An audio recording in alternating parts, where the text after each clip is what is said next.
જો તમારે તમારા મનને અને તમારા માઇન્ડને અને જોડે તમારા શરીરને અને તમારા પરિવારને હેલ્ધી રાખવું હોય તો તમારે શું કરવું જોઈએ? તમારે ટાઈમ ટુ ટાઈમ એક તમારો ફિક્સ ટાઈમ રાખવાનો છે કે મારે ક્યારે સૂઈ જવાનું છે. એક ટાઈમ છે રાતનો 10 થી 2 વચ્ચેનો, જ્યારે તમારું બોડી છે એ તમને બહુ પોઝિટિવ મેનરમાં તમારી જોડે વર્ક કરે છે. બોડીનું ડિટોક્સિફિકેશન થાય છે એ આ બધી આર્સમાં જ થાય છે 10 થી 2 વચ્ચે. અને તમારું જે હીલિંગ પાવર ઇમ્પ્રૂવ રહે છે.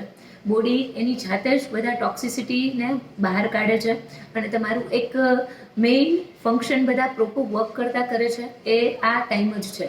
પણ આજકાલના બધા બિઝનેસમેન છે કે કોઈ સ્ટુડન્ટ્સ છે, બધા રાતે બહુ વધારે જાગવાની આદત છે. તો મારે એક કહેવું છે કે રાતે જાગવાની જગ્યાએ તમે સવારે વહેલા ઉઠીને ઘણું બધું કરી શકો છો.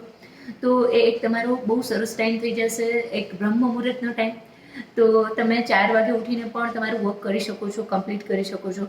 તો આ એક ટાઈમ તમે તમારા પોતાની જાતને ફાળવો. અને જો તમે 1 કલાક લેટ સુવો છો કે 11 વાગે સુવો છો કે 12 વાગે સુવો છો તો તમારો એક હિલિંગ પ્રોસેસ છે અને જે તમારે બોડીનું ડિટોક્સિફિકેશન પ્રોપર થવું જોઈએ એ થતું નથી અને તમે ઇન ફ્યુચર કંઈક ને કંઈક રોગોના શિકાર બનો છો. આ એક રિયાલિટી છે. તો આજથી જ તમારે ધ્યાન રાખવાનું છે કે મારે મારા ટાઈમ સુવાના કેવી રીતે ફિક્સ કરવાના છે.